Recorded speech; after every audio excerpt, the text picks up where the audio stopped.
सांस करें।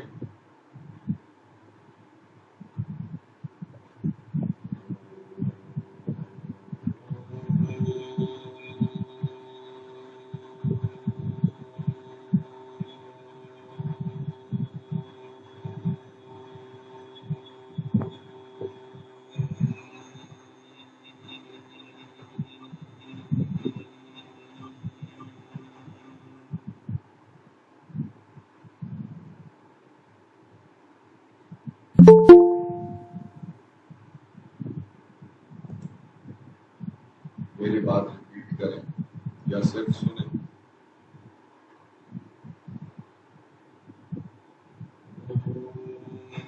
सहना भवतु, ओम सहना भवतु, सहनौ भुनक्तु, सहनौ भुनक्तु, सह वीर्यं करवावहै, सह वीर्यं करवावहै, तेजस्विनावधीतमस्तु, तेजस्विनावधीतमस्तु, मा विद्विषावहै, मा विद्विषावहै। एक साथ ऐसे ओम सहना भवतु, सहनौ भुनक्तु, सह वीर्यं करवावहै, तेजस्विनावधीतमस्तु, मा विद्विषावहै। ओम शांति शांति शांति।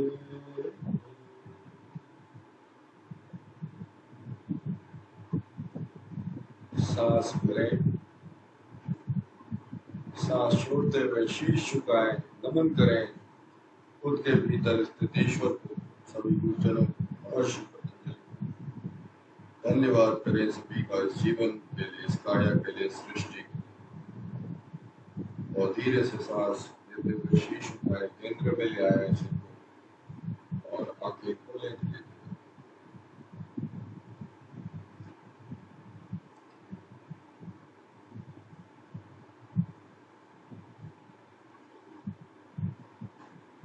दोनों हाथों को सामने इस तरह से रखें और पूरी सांस बाहर से झुकाएं।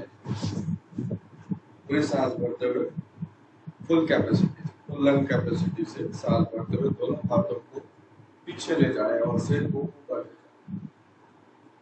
चेस्ट ओपन करें, फिर से आगे ले जाएं सांस छोड़ते हुए और एक साथ 10 बार सांस भरते हुए पीछे ले जाएं। 1, आगे 2, आगे 3, आगे 4, आगे 5, आगे 6, आगे 7, आगे 8, आगे 9, आगे 10, आगे। रेस्ट। हाथों को खुला हुआ आसमान की तरफ करके घुटने पे रखें, आंखें बंद करें।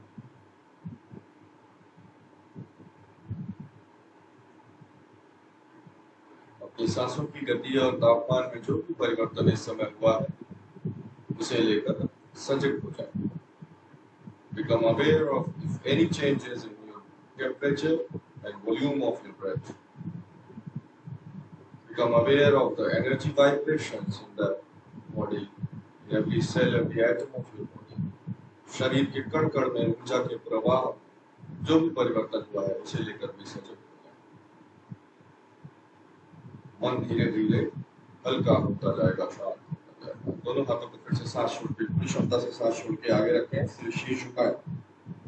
पूरी सांस पूरी क्षमता से 100% क्षमता से भरते हुए हाथ पीछे। 1, 2, पीछे ले जाएं, करें 10 बार अभ्यास।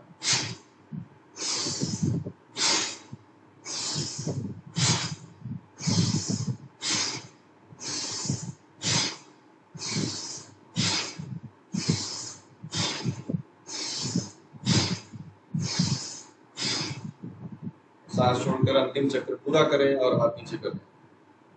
Complete your last cycle after breathing out और हाथों को खुला हुआ घुटने पर गोद में रख लें, आंखें बंद करें। शरीर में परिवर्तन, सांसों में परिवर्तन और मन में परिवर्तन, विचारों और भावनाओं में परिवर्तन, इन सभी को लेकर सजग रहें। Become aware of all the changes or if any change, the body, breathe and mind.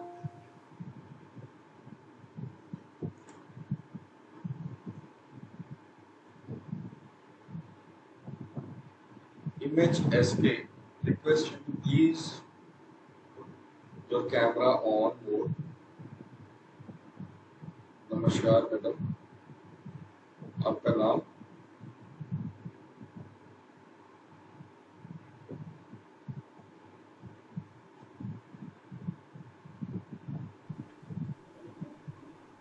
Request you to kindly introduce your name.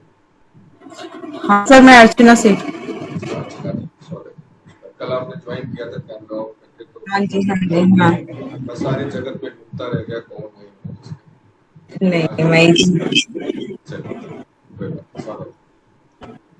Third and last round, फिर से हाथ को सामने, सांस पूरी बाहर निकाल के। अर्चना जी, आप पूरी क्षमता से मत करेगा, भस्त्रिका का एक ये वेरिएशन है, बट आप पूरी क्षमता से मत करेगा।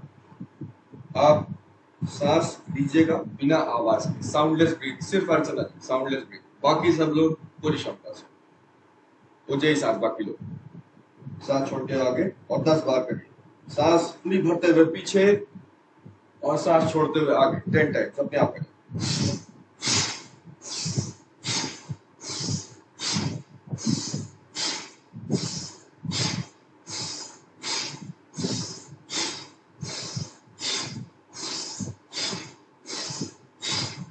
दस बार के बाद विश्राम करें। हाथों को खुला हुआ घुटने पे आसमान की तरफ करके रख लें।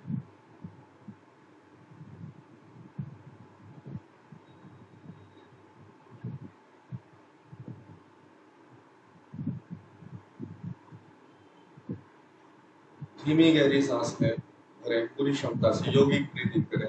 सांस भरें, पेट फूले, सीना फूले, कॉलर बोन एक्सपैंड हो, गले तक सांस भर जाए पूरी, और धीरे धीरे सांस छोड़ते जाएं। कॉलर बोन रिलैक्स हो, चेस्ट रिलैक्स हो, naval going into the body towards your spine, नाभि आपकी रीढ़ की तरफ अंदर जाए। और एक और सांस इसी प्रकार से भरें, धीमी गहरी लंबी सांस बिना आवाज के, साउंडलेस भी। और धीरे धीरे पूरी तरह से सांस छोड़ के बिल्कुल ढीला छोड़ने का नहीं होगा। Relax your whole body while you breathe out. और धीरे से आप खोल जाए। चैतन्य हो गए, नींद खुल गई।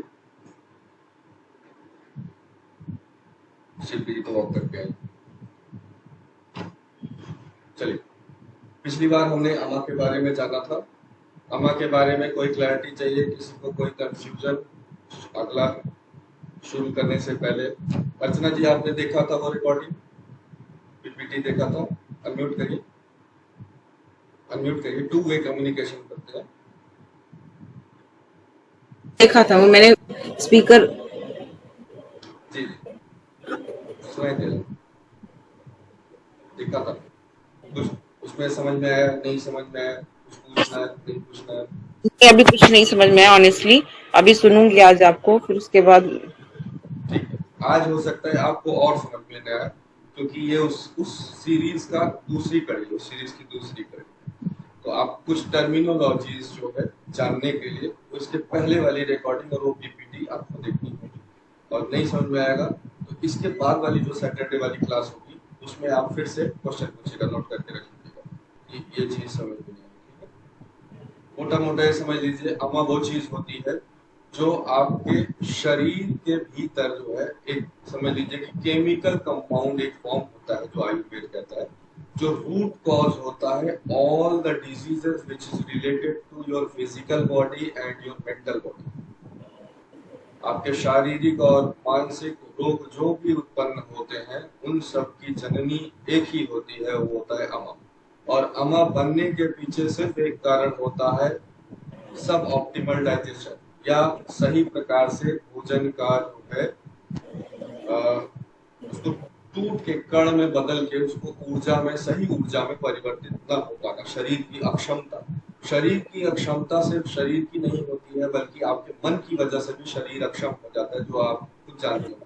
आप सभी लोग को मैं इंट्रोड्यूस बता दूं, अर्चना जी बहुत विख्यात जो है ये न्यूरोलॉजिस्ट है और नेचुरली ये sir excuse me sir, neurologist नहीं हूँ मैं, न्यूरोथेरेपिस्ट हूँ। न्यूरोलॉजिस्ट वो एक अभी सॉरी है। जैसे वो अधीर रंजन चौधरी के मुंह से जो है एक गलत वर्ड निकल गया जिसकी वजह से जो है पूरे बीजेपी उनके पीछे पड़ गए। आप लोग आजकल न्यूज देख रहे हैं, इसी प्रकार से मैं भी स्लिप ऑफ टंग नहीं सर, ज्यादातर लोग नहीं समझ पाते हैं, वही बोलते हैं जी। तो न्यूरोथेरेपिस्ट और न्यूरोलॉजिस्ट में फर्क है। न्यूरोलॉजिस्ट मॉडर्न साइंस के हिसाब से होता है, न्यूरोथेरेपिस्ट जो होता है, जो मैं जिस तरह से योगा और आयुर्वेद की बात करता हूँ इसी तरह से जो है प्राकृतिक तरीके से जो है ये मेडिटेशन और अन्य तरीके से जो है चिकित्सा पद्धति होती है, मेडिसिन का भी, हर्ब्स का भी यूज होता है। तो न्यूरोथेरेपिस्ट है, तो बहुत सारी बातें ये मेरे से कनेक्ट कर पाएंगे जो मैं बता रहा हूँ। तो अमा जो है, एक समझ लीजिए कि टॉक्सिन बॉडी के अंदर क्रिएट होता है जो आदमी के बहुत सारी बीमारियों का कारण बनता है। आयुर्वेद के हिसाब से 103 प्रकार के जो है वो केमिकल कंपाउंड्स बॉडी में बनते हैं सब ऑप्टिमल डाइजेशन की वजह से। अमा के 103 टाइप्स ऑफ अमा क्रिएशन होते हैं बॉडी के अंदर। तो आप जितनी भी चीजें जानते हो, ये कोलेस्ट्रॉल है, ये है, ये है, सब कुछ अमा है। अमा को अगर कंट्रोल करना हम सीख जाए तो हम अपने बॉडी में अपने रोगों का निषेध कर सकते हैं। दो चीज होती है, एक होता है प्रिवेंशन, एक होता है क्योर। क्योर में आयुर्वेद जो है दो प्रकार बताता है, साध्य और असाध्य। साध्य रोग वो होते हैं जिनको ठीक किया जा सकता है, असाध्य रोग वो होते हैं जिनको कभी ठीक नहीं किया जा सकता। असाध्य रोगों के दो प्रकार होते हैं, एक वो होता है जिनको ट्रीट अगर किया जाए तो उतने पे रोका जा सकता है और उसको कुछ हद तक फायदा तब तक होगा जब तक उसका ट्रीटमेंट चलेगा, उसके बाद फिर वैसे ही हो जाएगा।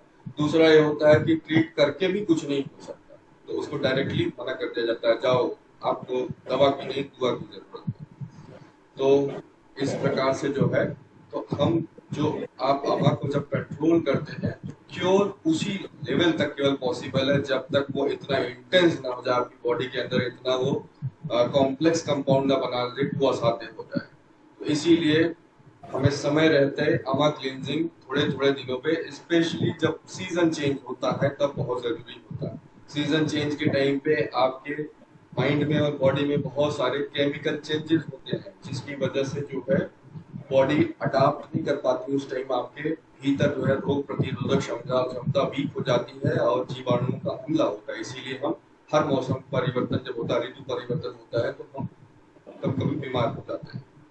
लेकिन जब आप जो है अमा के बारे में जान जाते हैं, उसे कैसे नियंत्रित करना है, तो ऋतु परिवर्तन का भी आपके ना तो शरीर ना मन पे कोई फर्क पड़ता है।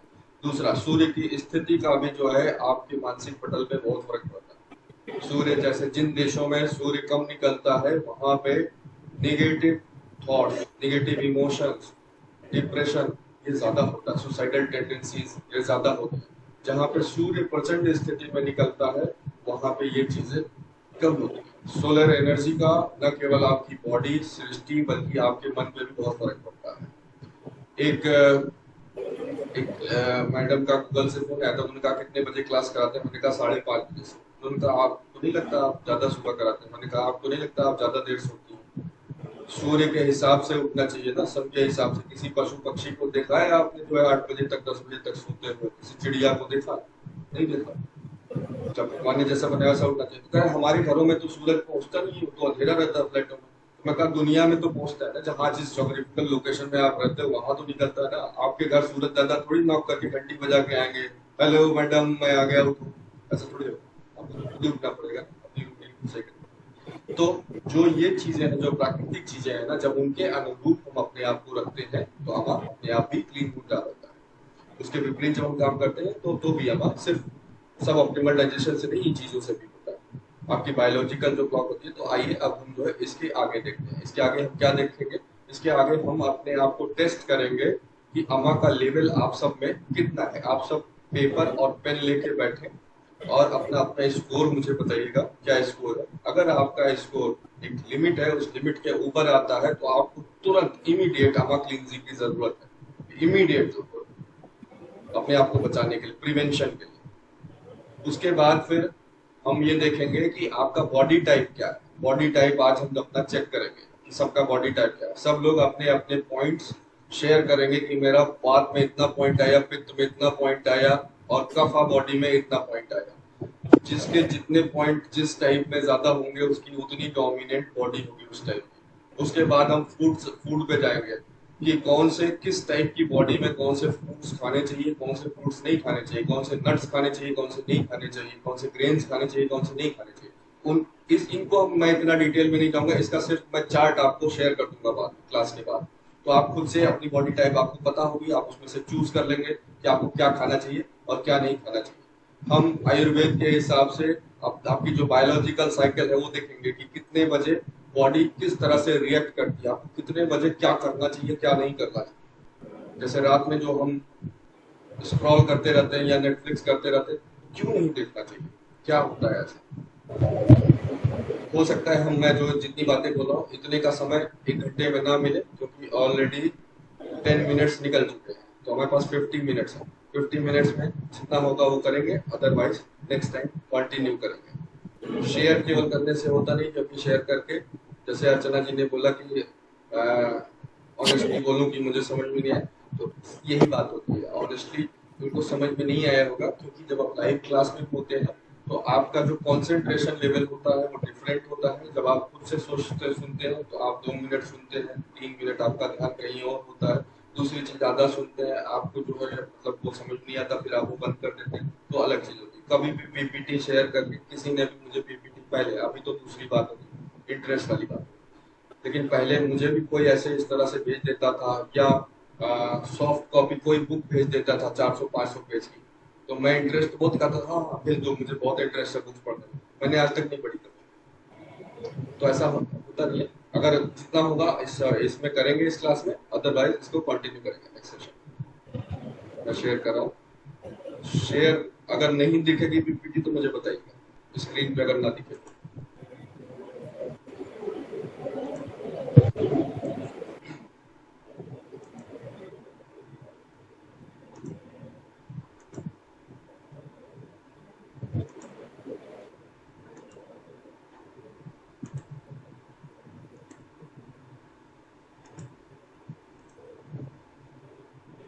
दिख रहा है?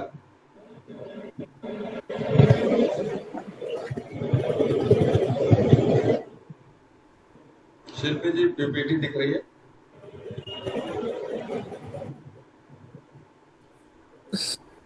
दिख रहा है सर। अर्चना जी दिख रहा? हाँ जी हाँ जी हाँ जी हाँ जी सर। अब मैं म्यूट कर रहा हूँ।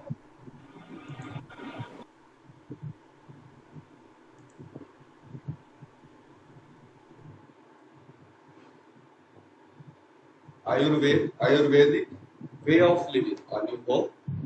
ये क्यों है क्या है तो सबको ही पता है। आयुर्वेदिक वे ऑफ लिविंग क्यों जरूरी है आयुर्वेद का ज्ञान। How long do we want to live disease free, कितने साल हम जो है रोग मुक्त जीना चाहते हैं। ऑब्वियसली जब तक जिंदा रहे तब तक कौन रोगी होकर जीना चाहता है, कोई भी, इसलिए जरूरी है।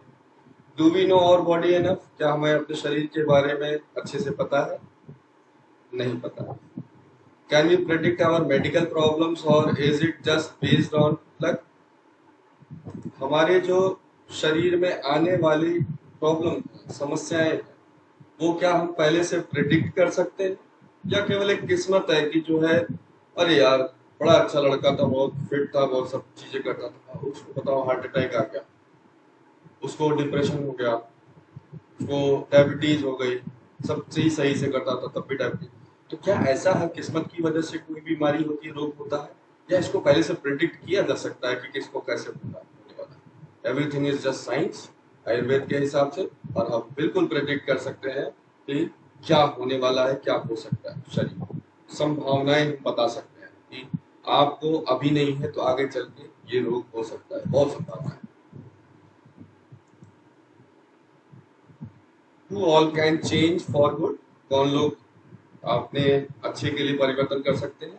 One who has desired to live disease free and has his her youth alive, जिसके भीतर युवा बने रहने की और युवा रहने की संभावनाएं अभी जागृत है, और जो डिजीज फ्री रोग मुक्त अपना सारा जीवन जीना चाहता है, जिसके अंदर अभी वो बचपना जिंदा है, तो वो ये सीखे, वो ये ज्ञान सीखे।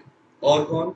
One who has realized that medications are not the permanent solution or cure, और जिनको जिनको ये रियलाइज होता है कि जो आप दवा खाते हो या कहीं पे भी आप जाते हो, वो परमानेंट सोल्यूशन किसी भी बीमारी का नहीं है, वो केवल उस बीमारी को टेम्पोरली सप्रेस करने के लिए, दबाने के लिए है उस समय पर। नहीं दिखेगा तो बताइएगा। अभी दिख रहा है? हाँ सर, अभी दिख रहा है। A responsible person who has realized that he or she has to live longer and healthy to fulfill his duties. इसका क्या मतलब है? इसका बड़ा गहरा मतलब है। अभी नहीं दिख रहा होगा, कोई बात नहीं, मैं फिर से अभी शेयर करता हूँ। मैंने शेयरिंग स्टॉप कर दिया। A responsible person, इसको ये कहाँ से लिया गया है? ये ऋग्वेद से लिया गया। हमारे वेदों में 4 वर्ण बताए गए हैं और 4 आश्रम बताए। वर्ण है समाज की व्यवसाय व्यवस्था, प्रोफेशन का अरेंजमेंट, और दूसरा है आपका कौन से लाइफ के स्टेज पे आपको क्या करना है, ये भी हमारे वेदों में बताया गया है। तो सबसे पहला क्या होता है? ब्रह्मचर्य आश्रम। ब्रह्मचर्य आश्रम में क्या करना होता है? आपको अपने सभी इंद्रियों को वश में करके और ऊर्जा को जो है सही डायरेक्शन में चैनलाइज करना होता है। ब्रह्मचर्य डजंट मीन सेलिबेसी ऑफ, केवल आप अपने टच वाली इंद्रिय को जो है सेंसेस को केवल कंट्रोल करें, यही ब्रह्मचर्य नहीं होता है। ऑल द 5 सेंसेस, अपनी सभी 5 इंद्रियों, अपने जिह्वा को, अपने दृष्टि को, अपने कान को, अपने टच वाले सेंस को, 5 सेंसेस को आप जब नियंत्रित करते हैं, कब? जब बच्चा थोड़ा समझदार होता है, 9 साल की उम्र से। हमारी दृष्टि में 9 साल का बच्चा बच्चा होता है, लेकिन बच्चा अपने 9 साल का बच्चा अपने दिमाग में बच्चा नहीं होता है, बड़ा हो चुका होता है, उसको सब समझ में आता है। ऐसा योग कहता है, आयुर्वेद कहता है। 9 साल की उम्र से 21 साल की उम्र तक बच्चे के भीतर बहुत सारे हार्मोनल चेंजेस होते हैं, हार्मोन्स डेवलप होते हैं उसके। ये वो समय होता है जब उसको सही ज्ञान देना चाहिए, जब उसको सही कल्चर, सही वातावरण देना चाहिए, और ये माता पिता और गुरु का दायित्व बनता है कि वो सही डायरेक्शन पे। जब वो इस तरह से सही चीजें सब तरफ से वातावरण से उसके भीतर जाएंगी, अनुग्रहित करेगा, जब वो उसका अनुकरण करना शुरू करेगा, तो अपने सेंसेस को कंट्रोल करना शुरू करेगा। जब वो 21 साल की उम्र तक अपनी एनर्जी को अनावश्यक नष्ट नहीं करता है और सही चीजों में स्टोर करता जाता है, उसकी बॉडी स्टोर करती जाती है, तो 21 साल की उम्र तक वो विलक्षण प्रतिभा संपन्न बन जाता है। तब ऐसा बालक स्वामी विवेकानंद बनता है। तो ब्रह्मचर्य पहला आश्रम है, ब्रह्मचर्य 9 साल से 21 साल। उसके बाद दूसरा आश्रम कौन सा है? उसके बाद वो पढ़ लिख के फिर अपने व्यवसाय में चला जाता है, और फिर उसका शादी विवाह हो जाता है, फिर वो इनकम अर्न करता है, और उसका शादी विवाह होता है, उसके बच्चे होते हैं, तो उसकी गृहस्थी बन जाती है, और उसकी बहुत सारी लायबिलिटीज आ जाती है, स्वयं के अलावा अपने परिवार की जिम्मेदारी आ जाती है। तब आता है गृहस्थ आश्रम। ये कब तक चलता है? ये चलता है 21 साल से लेके अप टू एज 60 साल की उम्र तक। 60 के बाद वो निवृत्त हो जाता है, उसके बच्चे गृहस्थ में पहुंच जाते हैं, और उसकी लायबिलिटीज पूरी हो जाती है, उसका दायित्व तो अपने परिवार के प्रति पूरा हो जाता है। तो क्या करे, मर जाए? नहीं। फिर तीसरा आश्रम आता है वानप्रस्थ आश्रम। वानप्रस्थ मतलब 2 शब्दों को मिला के बनाया, वन और प्रस्थान। वन प्रस्थान मतलब वन जाना, जंगल में जाना। तो जंगल में जाना लिटरली जंगल में जाना नहीं। आपको जब अपने घर की, अपनी पर्सनल लायबिलिटीज से आप मुक्त हो गए, ऋण मुक्त हो गए, तब आपका दायित्व बनता है कि इस जो मानव शरीर में आप पैदा हुए हैं, जो आपकी कम्युनिटी है उसके लिए कुछ करें, अपने देश के लिए कुछ करें, इस वसुधा के लिए, इस धरती के लिए कुछ करें, आप इंसानों के लिए कुछ करें, प्रकृति के लिए कुछ करें। अपना कंट्रीब्यूशन जो आपने अपने जीवन का अनुभव अर्जित किया है, उस ज्ञान को, उस एक्सपीरियंस को बांटे लोगों तक, मानवता की भलाई के लिए, सृष्टि की भलाई के लिए। और इसके विकास में जो मानवता का विकास इतने सालों में हुआ है उसको और फर्दर कंट्रीब्यूट करें, वो है वानप्रस्थाश्रम। तो वन प्रस्थान, पहले शहर तो होते नहीं थे, वन में जाके घूम घूम के अलग अलग जो है जगहों में जाना होता था या तीर्थाटन। तो वानप्रस्थाश्रम कब से? 60 to 80।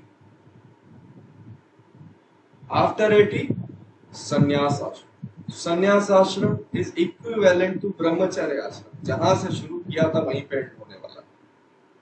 अगेन अब सब आपने कर लिया, आपकी बॉडी जर्जर होने लगी, आप कितने भी बड़े योगी हो, लेकिन जो एक नेचर का जो रूल है कि आपको डेथ होनी है एक दिन जो है, तो वो डेथ के करीब आप जैसे जैसे पहुंचोगे, शरीर अंदर से कमजोर होता चला जाएगा। तो आप मन से भले ही 80 में भी बच्चे बने रहो, लेकिन शरीर कमजोर होगा।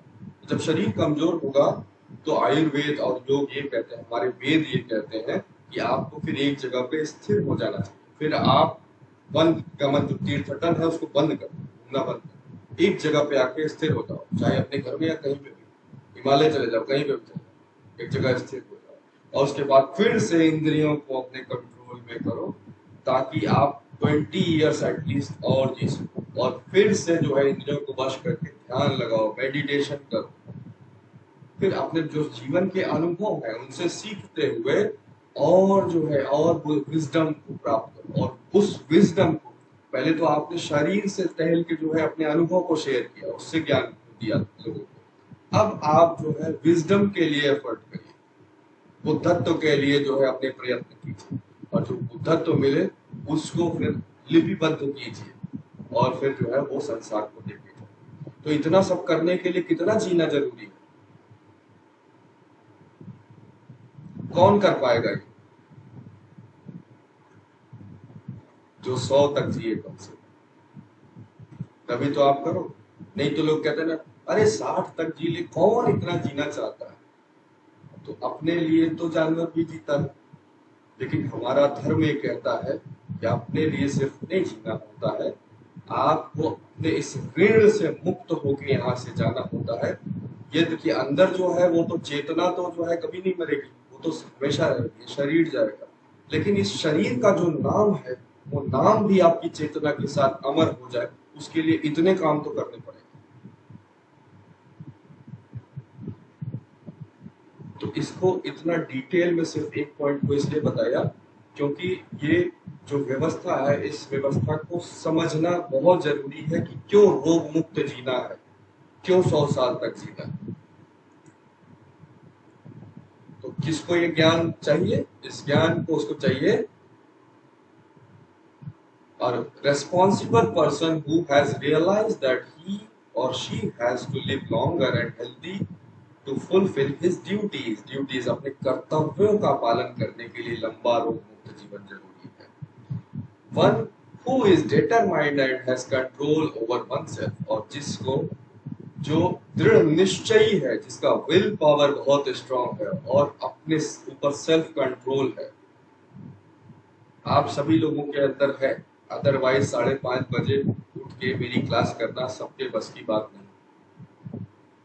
तो सेल्फ कंट्रोल है। शिल्पी जी, ये अलग बात है कि आप शाम को कर रहे हैं, लेकिन सेल्फ कंट्रोल फिर भी है, क्योंकि जो मेरे उन 26 दिनों के नियमों का, आमा क्लींजिंग का पालन करता है, उसके अंदर सेल्फ कंट्रोल। जो मेरी बात मान के जो है, जो टाइम है डाइट का, उस टाइम पे डाइट करता है, जो मेरी बात मान के भूखे पेट सोता है, उसके अंदर सेल्फ कंट्रोल। जो मेरी बात मान के अपने व्यसनों को छोड़ देता है, अपने स्मोकिंग हैबिट्स, ड्रिंकिंग हैबिट्स, मैंने तो नहीं करती, कुछ मैंने करती होंगी, लेकिन जो छोड़ देता है उसके अंदर सेल्फ कंट्रोल। जो मेरी बात मान के क्राइम पेट्रोल दस्तक देखना छोड़ देता है, उसके अंदर सेल्फ कंट्रोल। जो मेरी बात मान के मिजरेबल लोगों के साथ बैठ के और पंचायत करना छोड़ देता। चुगलखोरी होती है ना, अरे वो तो ऐसी है, ये तो वैसी, उससे उसका कुछ नहीं होता है, हमारा ही होता है। हमारे ही घर में आती है सब समस्याएं, जितनी समस्याएं हम अगले की डिस्कस करते हैं। प्रॉब्लम डिस्कस करना न्योता देना है प्रॉब्लम। सेल्फ कंट्रोल सिर्फ खाने पे नहीं होता, हर चीज पे। आपके पांचों सेंसेस को हमेशा ऑब्जर्व करते रहना चाहिए, माइंडफुल रहना चाहिए। योग हमें माइंडफुलनेस, अलर्टनेस सिखाता है। आप जैसे ही गलत डायरेक्शन में जाए, फ्रैक्शन ऑफ सेकंड में आपका माइंड ब्रेन पढ़ ले ये चीज की जो है ये गलत डायरेक्शन में जा रहा है, तुरंत आप रिवर्स हो जाइए। जैसे ही आपके मुंह से शब्द निकले नहीं, आपको पता चल जाना चाहिए गलत हो गया। आपको अपनी सांसें पता चल जानी चाहिए कि एनर्जी गलत डायरेक्शन में जा रही है। सांसें जैसे ही गर्म हो, तेज चलने लगे, आप समझ जाओ फाइट और फ्लाइट मोड एक्टिवेट होने वाला है, रिवर्स। सांसों पे ध्यान दीजिए, आपने तो सीख लिया है। अपने सिर्फ सांसों को ऑब्जर्व करने लगी, अपने आप सांसें सही हो जाएंगी, आपके थॉट्स चेंज हो जाएंगे। तो क्या one who is determined and has control over oneself। अभी कौन जो है अच्छा चित्रा देखो। Next, one who is not an addict or is serious about leaving his addiction। inertia। inertia क्या होता है? हमने अमा में पढ़ा था ना कि अमा क्या करता है, आपकी बॉडी के भीतर एक बायोकेमिकल एनवायरनमेंट बना देता है और आप उसमें और फंसते चले जाते हो, और फंसते चले जाते हो। आपको लगता है ये सही है, लेकिन दरअसल वो फंसाने वाली चीज होती है, गलत होता है। जैसे कविता जी अभी आज ज्वाइन नहीं किए, तो किसी और का एग्जांपल ले लेते हैं, शिल्पी जी का एग्जांपल ले लेते हैं। तो शिल्पी जी को ऐसा लगता था कि सर चाय नहीं पीना छोड़ पाऊंगी, क्योंकि चाय नहीं पीती हूँ तो मेरा सर दर्द करता है। लेकिन अभी देखिए चाय पिए तो महीने भर से ज्यादा हो गए। तो शी इज डिटरमाइंड। लेकिन जो इनको लगता था, वो चाय का जो निकोटीन था उसके बॉडी के अंदर ऐसा बायोकेमिकल एनवायरनमेंट क्रिएट किया था कि हमें लगता था कि उसके बिना हम रह नहीं पाएंगे। लेकिन ये उसकी जो है एक चाल थी। इसी तरह से जो लोग स्मोक करते हैं उनको तलब लगती है स्मोकिंग करने की। कहीं टीवी में भी देख लेंगे, पान का खोखा भी देख लेंगे तो लग जाएगा कि अरे रोक लेते हैं, गाड़ी थोड़ा एक ले लेते हैं। गुटखा खाने वालों को हमेशा मुंह चलाने की तलब रहती है, होता कुछ नहीं, दिमागी फितूर और कुछ। तो इसी तरह से बायोकेमिकल एनवायरनमेंट हर उस चीज का होता है। आप चिप्स खाते हो, लेस पोटैटो चिप्स खाते हो, उसमें एडिक्शन होता है। इन सब चीजों में टेस्ट नहीं होता, एडिक्शन ऐड किया जाता है। कोका कोला, पेप्सी, एडिक्शन होता है चीजों में। कोई टेस्ट होता है? क्या टेस्ट होता है? उससे बढ़िया तो आपके घर का आप जलजीरा बना दो, नींबू पानी बना दो, उससे अच्छा टेस्ट होता है। लेकिन एडिक्शन नहीं होता ना आपके नींबू पानी में, इसलिए आप उसकी तरफ इंक्लाइंड नहीं होते। तो जिसके अंदर या तो एडिक्शन ना हो, एडिक्शन सिर्फ नशे का नहीं होता, नशा किसी भी चीज का होता है। आपका माइंड ऐसा होना चाहिए कि आप जिसको चाहो कंट्रोल कर दो, लेकिन वो वस्तु आपको कंट्रोल ना करे। अगर वस्तु आपको कंट्रोल कर रही है तो एडिक्शन। आप चाय पियो, कोई नहीं मना करता, लेकिन चाय बिना पिए रह ना पाओ, वहां पे आप समझ जाना कि लाइफ कहीं गलत डायरेक्शन में जा रही।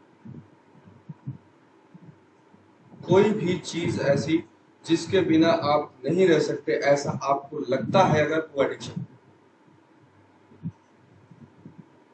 Family is also addiction. इसके बारे में कभी फिर बात करेंगे, अभी बस इतना समझ लीजिए, वो भी addiction. Nothing is permanent in this universe, everything is changing. आपको बस फ्लो करते रहना है, इसके साथ फ्लो करते। तो किसको जानना जरूरी है? जिसको एडिक्शन ना हो, इनर्शिया ना हो, या हो तो वो छोड़ने के लिए तैयार। बेसिक टेक्नोलॉजीज और ऑफ आयुर्वेदा ये हम पहले से जान चुके हैं। डाइजेस्टिफायर अग्नि 4 प्रकार की होती है, मंदाग्नि, तीक्ष्णाग्नि, विषमाग्नि और समाग्नि।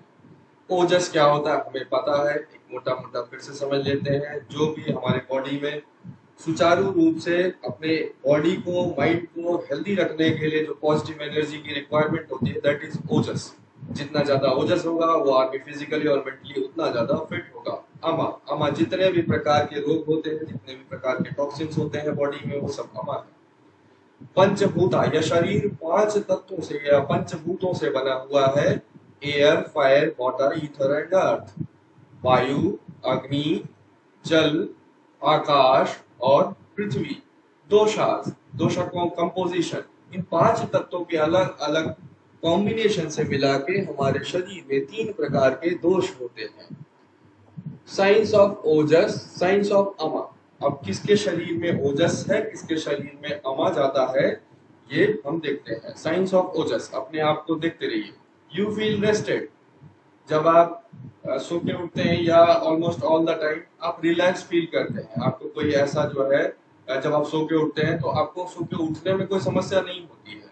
और अगर अमा है तो it's hard to get off bed. आपको सो के उठने से थोड़ी देर और अलार्म बंद कर दिया, अरे 10 मिनट और सो जाते, करते करते घंटे हो जाते हैं, 2 घंटे हो जाते हैं, और 10 बज जाता है, 9 बज जाता है, 8 बज जाता है। तो आपका अगर ऐसा है तो अमा ज्यादा है।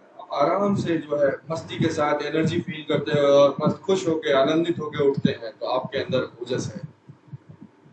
योर स्किन इज हेल्दी, अगर आपकी स्किन हेल्दी है, एक नेचुरल ग्लो है स्किन में और टाइटनेस है स्किन के अंदर जो है, तो आपके अंदर ओजस है। अगर आपके यू हैव टायर्ड लुक्स, थकान लगती है आपके चेहरे पे, थके हुए से फील करते हैं, आंखें बुझी बुझी सी लगती हैं, तो आपके साइन ऑफ अमा है, अमा बढ़ा हुआ है।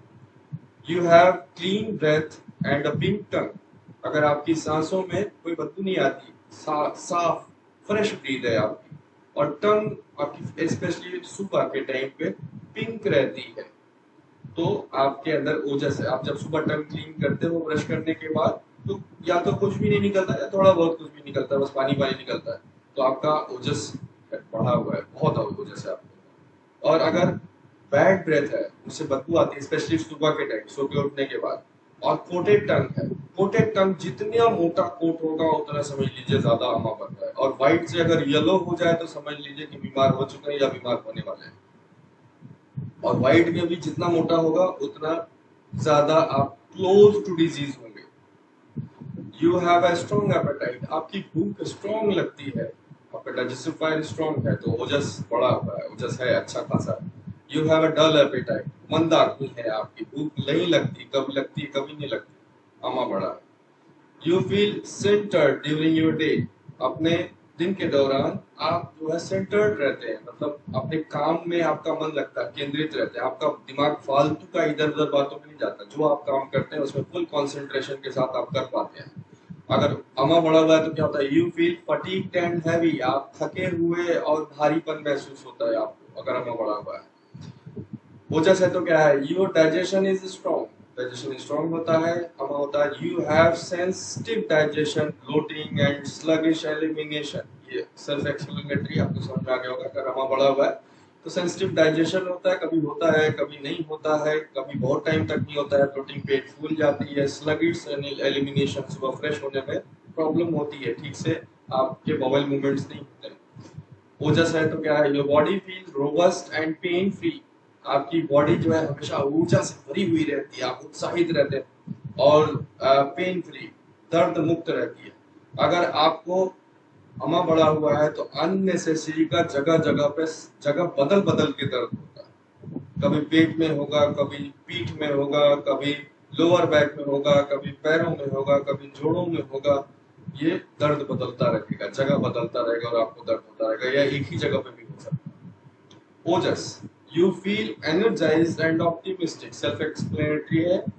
अमा, you have difficulty realizing your intentions, आप करना क्या चाहते हो ये खुद आपको पता नहीं होता, जब अमा बढ़ा हुआ होता आप कंफ्यूज रहते हो, ये कर लूं कि वो कर लूं, क्या करूं। ओजस, your mind is clear, clear mind होता है, क्या लाइफ में करना है, क्या प्लान है, डे प्लान क्या है, आवर प्लान क्या है, मिनट प्लान क्या है, सब आपको पता होता है, बिल्कुल क्लियर होता है माइंड। और अमा जब बड़ा होता है तो क्या होता है, यू सफर फ्रॉम डिप्रेशन, आप डिप्रेशन से सफर करते हो, तनाव में रहते हो। ओजस, यू रियरली गेट सिक, आप बहुत कम, बहुत रेयरली आप बीमार होते हैं। और अम्मा जब बड़ा होता है तो क्या होता है, प्रोन टू इन्फेक्शंस, बहुत जल्दी जल्दी आप कोई भी इन्फेक्शन होगा आस पड़ोस में सबसे पहले आप ही को होगा। नेक्स्ट, अम्मा स्कोर, पेपर पेन उठाइए, जिसको लगता है कि स्ट्रांगली एग्री है, क्या है, for each question below rate your matchings characteristics on a scale 0 to 5। 0 to 5 के स्केल में आपको इसमें अपने आप को पॉइंट देना है। एक नंबर देना है आपको अगर ये अप्लाई नहीं करता है आपके ऊपर, 3 नंबर देना है अगर कभी अप्लाई करता है और कभी नहीं अप्लाई करता, और 5 नंबर देना है आपको अपने आप को अगर स्ट्रांगली अप्लाइज। ठीक है, सर आप स्क्रीन शेयर कर रहे हैं? नहीं, स्क्रीन शेयर नहीं हो रही है। नहीं सर। ओके, अब मैं कर रहा हूँ फिर से। अच्छा हुआ आपने बता दिया, जब भी स्क्रीन शेयर ना हो मुझे बताइएगा। Yes sir.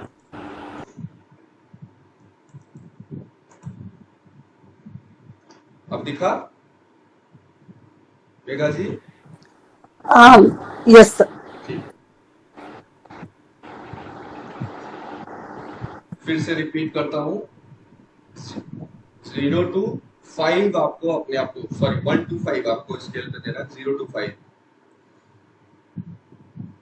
आपको 0 मार्क्स देने हैं अगर अप्लाई नहीं करना, ये अप्लाई नहीं होता अगर आप, आपको 3 मार्क्स देने हैं अगर कभी अप्लाई होता है और कभी नहीं होता, 5 देना है अगर स्ट्रांगली अप्लाइज। ठीक है, अब पहला point, my body feels clogged sometimes. Clogged मतलब एग्जांपल कॉन्स्टिपेशन और कंजेशन, तो अपने आप को पॉइंट दे दीजिए। अगर कॉन्स्टिपेशन समटाइम्स क्लॉगिंग आपको फील होती है तो अपने आप को, समटाइम्स फील होती है तो 3 पॉइंट्स, स्ट्रांगली अप्लाइज तो 5 पॉइंट्स, डजंट अप्लाई 0 पॉइंट। दूसरा, I often feel gassy and bloated और गेट हार्टबर्न। आपको ज्यादातर समय गैसी फील होता है, एसिडिटी फील होती है, पेट फूला फूला लगता है, और हार्टबर्न, हार्टबर्न मतलब जलन सी होती है, और है तो या तो जलन होती है या फूला फूला लगता है और गैसें बनती है। अगर नहीं बनता है बिल्कुल तो 0, कभी बनता है कभी नहीं बनता है तो 3, स्ट्रांगली अप्लाइज तो 5। Third point, I sometimes wake with a heartburn. अगर आप जलन के साथ जो है आप कभी कभी उठते हैं, भारीपन के साथ उठते हैं, तो आप जो है अपने आप को कभी कभी उठते हैं तो 3, बिल्कुल ऐसा कभी नहीं होता है 0, स्ट्रांगली अप्लाइज हमेशा होता है 5। आई हैव लो एनर्जी, ये सेल्फ एक्सप्लेनेटरी है, जब किसी को नहीं समझ में आए, आई हैव लो एनर्जी का मतलब आप कम ऊर्जा महसूस करते हैं अपने आप को, तो अगर ये अप्लाई नहीं करता, आप ऊर्जावान महसूस करते हैं तो 0 दे अपने आप। कभी कभी लो एनर्जी फील करते हैं, कभी नहीं करते हैं 3, हमेशा अप्लाई होता है, हमेशा लो फील करते हैं 5। Next, I often feel dull, heavy, lethargic and unmotivated. I don't have a passion for life like I used to. आपको जैसे पहले एक जो है जीवन जीने की एक पैशन था आपके अंदर, एक उत्साह था, उमंग थी, वो अभी नहीं लगती आपको, और डलनेस फील होती है, हैवी, लिथार्जिक, लेजीनेस फील होता है, कोई मोटिवेशन नहीं रहता है आप। अगर ऐसा हमेशा होता है तो आप 5 मार्क्स दीजिए अपने आप को। कभी कभी ऐसा होता है और कभी नहीं होता है तो 3 दीजिए, और कभी भी ऐसा नहीं होता, आप हमेशा फुल ऑफ पैशन रहते हैं, full of life, full of energy रहते हैं, तो अपने आप को 0 दीजिए। Next, I often have to clear my throat because I feel mucusy. अगर कुछ देर में, ज्यादातर समय आपको अपने थ्रोट को ऐसे करके क्लियर करने की जरूरत पड़ती है या ऐसे करने की जरूरत पड़ती है, और म्यूकसी फील होता है या आपको हमेशा ऐसा होता है तो 5, कभी कभी होता है तो 3, कभी नहीं होता है तो 0। Next, it's hard for me to get through my day because I get tired. आपको अपना दिन पूरा करना बड़ा भारी लगता है, बड़ा मुश्किल लगता है, क्योंकि आप थोड़ी देर में थक जाते हैं। हमेशा डेली ऐसा होता है? 5 कभी कभी होता है, 3 कभी नहीं होता है, 0। Next, I frequently feel dull and depressed. I am unhappy. आपको ज्यादातर समय डलनेस फील होती है और डिप्रेशन फील होता है और आप अपने आप खुश नहीं हैं। तो अपने आप को हमेशा ऐसा होता है आपको। तो 5 कभी कभी, 3 कभी नहीं, 0। Next, it's hard for me to taste food without adding salt. आपके लिए बड़ा मुश्किल है बिना नमक के अपने भोजन में स्वाद पाना। बिना अगर नमक ऐड ना किया जाए तो आपको वो भोजन स्वादिष्ट नहीं लगता, बड़ा मुश्किल है आपको उसमें स्वाद ढूंढ पाना। अगर ऐसा हमेशा होता है तो 5 कभी कभी होता है, तो 3 कभी ऐसा नहीं होता, आप स्वाद ढूंढ लेते हैं, नमक हो या ना हो, तो 0। Next, I deal with health issues chronically. Chronically मतलब कहीं कभी पेट में दर्द हो जाता है, कभी सर में दर्द हो जाता है, कभी लिवर में जो है स्वेलिंग, सीरम्स लिवर के बढ़ जाते हैं, लिवर फैटी आ जाता है, कभी कोलेस्ट्रॉल बढ़ा हुआ आ जाता है, कभी यूरिक एसिड बढ़ा हो जाता है, कभी जोड़ों में दर्द होता है, बात बढ़ जाता है। ऐसा अगर आपको होता है क्रॉनिकली, तो अगर हमेशा होता है 5 कभी कभी होता है, 3 कभी नहीं होता है, 0। अब सब लोग अपना अपना स्कोर ऐड करिए, जोड़िए, कितना किसका हो।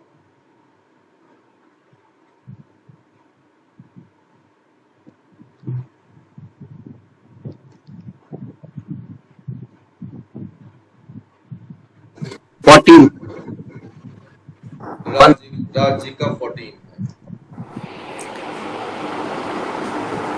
मेनका 9, मेनका जी का 9, मेरा 23, 15, मेघा जी का 23, मेरा 15, 15 किसने बोला? मैंने कौन? अच्छा दीदी। नमिता। 15, सर मेरा 14, 14 किसने बोला? अरे नाम बोल दीजिए। शालिनी। मुझे अभी पीपीटी दिख रहा है ना, आप लोग छोटे छोटे दिख रहे अच्छा ओके, शालिनी। हैं। शालिनी जी का कितना है? शालिनी जी 14, 14। और सर शिल्पी 15, शिल्पी जी का है 15। और सर शिल्पी शुचि जी का कितना है? 20। 20। मुझे एक चीज भी पूछनी थी। अभी रुक जाइए। 9, सर मानसी का है 12, मानसी जी का है 12। और ईमानदारी से 9, बताइएगा 9 किसका है? पूजा। पूजा जी का है 9। आप ऐसी जगह पे रहती है कि ये सब चीजें आपको फील होती नहीं है। चलिए, और कौन रह गया? अर्चना जी।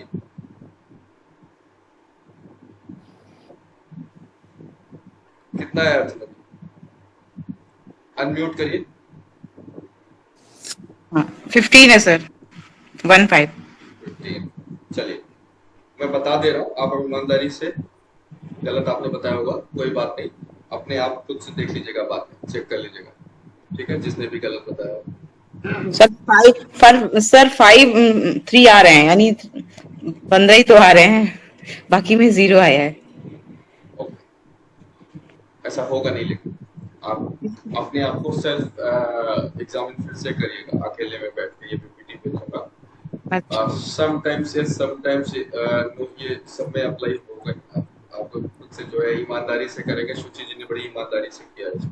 जी शुचि जी बताइए, आप क्या पूछ रही थी? ये जो सेकंड पॉइंट है ना कि गैसी, और वो सर जब से वो गॉल ब्लैडर का ऑपरेशन हुआ है ना, तो मैं ये फील करती हूँ कि जैसे इवनिंग के टाइम या कुछ भी हेवी खा लो या आप ऐसा कुछ खाते हो तब आपको ये फील होता है जलन। अदरवाइज पहले ये प्रॉब्लम नहीं थी, तो मैंने वो टाइमिंग अपनी चेंज कर दी और इवनिंग में अगर हल्का लेती हूँ या पूरे दिन अगर अपने डाइट पे ध्यान रखे कि मसाले वाला नहीं कुछ लेना, तो ठीक है। अदरवाइज मुझे गैस की प्रॉब्लम मैंने इसमें पॉइंट इसलिए दिया क्योंकि आफ्टर ब्रेस्ट लेबर के ऑपरेशन के बाद मुझे ये प्रॉब्लम है, फेस करती हूँ ये प्रॉब्लम। मुझे जलन हो जाती है अगर मैं कुछ भी मसालेदार या ऐसा कुछ खा लूँ ना, जैसे बाहर कहीं खा लिया है। और सर मेरे साथ ये जस्ट अपोजिट है। जब से मेरा गॉल ब्लैडर का हुआ है तो मेरा ये सब कुछ ठीक हो गया, मुझे प्रॉब्लम नहीं होता गैस का। पहले मुझे होता था कभी कभी, बट अब नहीं होता जब से हुआ है। होती है मुझे वो जलन होती है, मींस फूड। हार्ट पर। तो अब आपको पूछना क्या है, ये तो बताया। तो इसमें मैंने ना 0.3 दे दिया क्योंकि मुझे समझ में नहीं आ रहा था मैं क्या करूं, क्योंकि ये हमेशा नहीं रहती, ये बहुत रेयर। आपने सही दिया है। दूसरी चीज, आपको खुद को पता है कि अमा कैसे बनता है। आपको खुद पता है कि ये खाने से, ये रूटीन फॉलो करने से नहीं बनता, ये कर लेने से बनता है। यही तो सिखा रहे थे हम पिछले हफ्ते, यही तो सिखाना। तो यही चीज आपने खुद से अपने एक्सपीरियंस से सीख लिया। यही आयुर्वेद कहता है कि आपकी बॉडी टाइप आपने जान लिया। पहली चीज तो गॉल ब्लैडर में आपके स्टोन क्यों बना था ये भी आपको समझ में आ गया, वो भी अमा की वजह से था। अब गॉल ब्लैडर जब निकल गया तो गॉल ब्लैडर का क्या काम होता है? गॉल ब्लैडर का काम होता है, एक जो है आपका लीवर है, एक गॉल ब्लैडर है। तो जब आप भोजन उसमें डालते हो तो गॉल ब्लैडर से जो है, जो उसमें पाचक अम्ल होते हैं वो लीवर से निकल के गॉल ब्लैडर में जाते हैं और गॉल ब्लैडर से right amount of digestive juices secretion होके आपके इंटेस्टाइन में जाते हैं और वो पच जाता है खाना आपका। तो लेकिन जब गॉल ब्लैडर नहीं होता है तो आपका वो रूट जो है वो डाइवर्ट होने की जगह पे डायरेक्ट लीवर से जाता है। तो जब डायरेक्ट जाता है तो बॉडी को कुछ साल लगते हैं उसको सीखने के लिए कितना अमाउंट ऑफ जो है डाइजेस्टिव जूसेस जाता है। कभी ज्यादा चला जाएगा तो एसिडिटी होगी, कम जाएगा तो इम्प्रॉपर डाइजेशन होगा, क्लॉगिंग होगी। ठीक है, तो दोनों चीजें बैलेंस करने में, मेंटेन करने में आपकी बॉडी को लर्न करना पड़ता है। लेकिन जब आप अपनी बॉडी में हमेशा एक्सपेरिमेंट करते रहते हो, कभी ऐसा खा लिया, कभी वैसा खा लिया, कभी इस समय खा लिया, कभी रूटीन सही नहीं होना, चॉइस ऑफ फूड सही नहीं होना, क्वांटिटी ऑफ फूड सही नहीं होना और वे ऑफ ईटिंग सही नहीं होना, तब आपकी बॉडी हमेशा कंफ्यूजन में रहेगी, इम्प्रॉपर डाइजेशन होगा, अग्नि और वीक होगी और आपको ये सारी प्रॉब्लम। ठीक, तो रूटीन फिक्स होना चाहिए, टाइम फिक्स होना चाहिए और चॉइस ऑफ फूड हमेशा नहीं बदलना चाहिए। एनिमल्स को हमेशा वेराइटी में खाते देखा है, एक ही प्रकार का भोजन करते हैं। इंसान ही है जो हमेशा रोज करता है, लेकिन एक में भी, उस वैरायटी में भी बहुत सारी वैरायटी नहीं होनी चाहिए। मतलब ऐसा नहीं होना चाहिए कि एक इंडिया है और एक अमेरिका है। इंडिया के करीब कर लो, आप नेपाल कर लो, भूटान कर लो, पाकिस्तान कर लो, इतना तक चलेगा बॉडी के लिए। इतना लंबा गैप जब आप करोगे ना दो चीजों के बीच में, जैसे वेज और नॉनवेज के बीच में, तो वेज और नॉनवेज के बीच में डालें तो वेजिटेरियन में जो है अगर नेक्स्ट लेवल पे कोई आता है तो फिश आती है जो ह्यूमन बॉडी डाइजेस्ट कर सकती है। उसके ऊपर आता है white meat. Red meat human body कभी डाइजेस्ट नहीं कर सकती। Red meat can never be digested in human body. Next to impossible है ह्यूमन बॉडी के लिए रेड मीट डाइजेस्ट। वो आपको लगता है डाइजेस्ट हुआ, होता कभी नहीं, हम क्रिएट करता है। तो ये चीज है। बाकी जिसका अब इसमें देखिए, इसमें सेल्फ एक्सप्लेनेटरी इसमें लिखा हुआ है हाई अमा 25 एंड अबव, किसी का भी नहीं है। तो 25 एंड अबव होता है, बहुत हाई अमा होता है। आपको इमीडिएटली कहीं पे केरला, ऋषिकेश कहीं पे जाके आपको वहां पे अपना उपचार कराना होगा अपने बॉडी टाइप के हिसाब से। अगर 25 के ऊपर आ रहा है फिर मैं भी हेल्प नहीं कर पाऊंगा। 25 के ऊपर अगर आ रहा है, जिसका आ रहा है 15 से 25 के बीच में, उसको ये जो मेरा वाला 26 दिन का प्लान है इमीडिएट बिना डिले किए शुरू कर देना चाहिए। वेट मत करिए, इमीडिएट शुरू कर।